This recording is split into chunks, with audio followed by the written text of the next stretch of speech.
In the last example, when we looked at a direct variation, we looked mostly at the table. In this one, we're going to look at a graph. So Kelly worked part-time in an ice cream shop. She writes down her hours and her earnings. So if she worked 12 hours, she made $132. 8 hours, she makes $88. 17 hours, $187. And 15 hours, she makes $165. So the first question is, what is her hourly rate of pay? So all we need to do, and we're going to assume she makes a standard hourly rate of pay, which means the same amount of money per hour, is we would do the money she earned. So let's just look at week one. $132 divided by the number of hours, which would be 12 hours.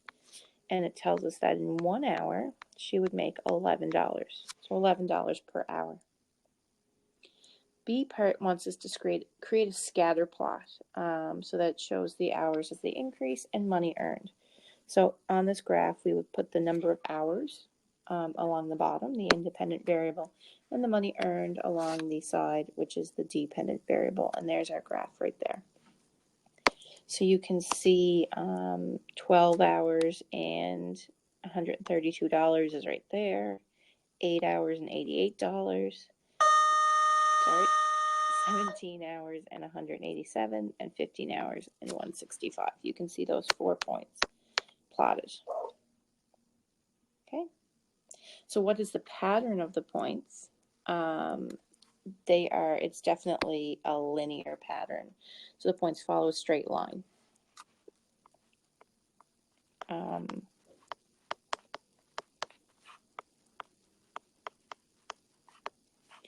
So we could call this, at this point, a linear relation. A positive linear relation because it's increasing. So do you think it's reasonable to connect the points? So basically, sometimes we connect the points in a scatter plot and sometimes we don't. And we make that decision by saying, is something happening between these points that makes sense? So if I'm talking about the number of people, if my independent variable is the number of people, and I have a point at 1 person, 2 people, 3 people, well, it doesn't make sense to have like half a person. So it wouldn't make sense to connect those points. But here, you can work between 8 and 12 hours. So maybe there are some days where you work 10 hours, or maybe there's some day where you work 16 hours. And those points aren't on this plot, but they do make sense. So we need to connect them. So it does make sense to connect them, and I'm going to do that. Let's see. Just like that. Okay? So yes, it does make sense to connect them because you can have values that fall in between. Maybe I should write that. It's what we call continuous data. It does make sense to connect the points because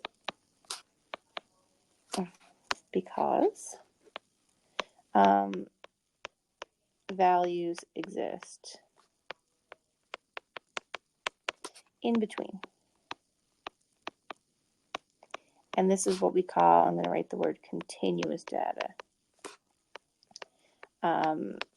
If the data didn't make sense to connect the points, like if we were talking about number of people, we would call it discrete data. What are the slope and the y-intercept of the graph? So the y-intercept is my starting point. So I'm going to, the y-intercept would be where does it cross right there? And we can see that it crosses at 0, 0. The slope, let's see, so the slope is rise over run. So I'm going to grab 2 points. Let's say this one and this one. And it looks like I've risen from 88 to 132, which would be 32, 40, 44.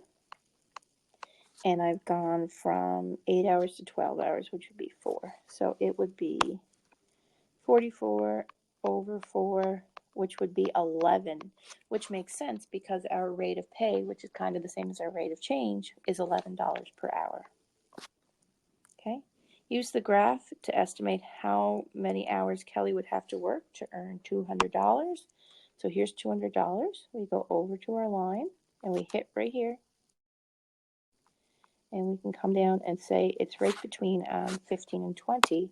So I might estimate 17.5 hours might be my estimation.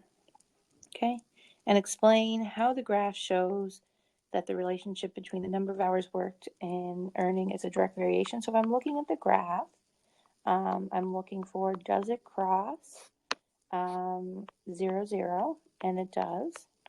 It crosses 0, 0. And is it a straight line or is it linear? It is linear. And those are the two things I need to see in the graph to prove that it is a direct variation.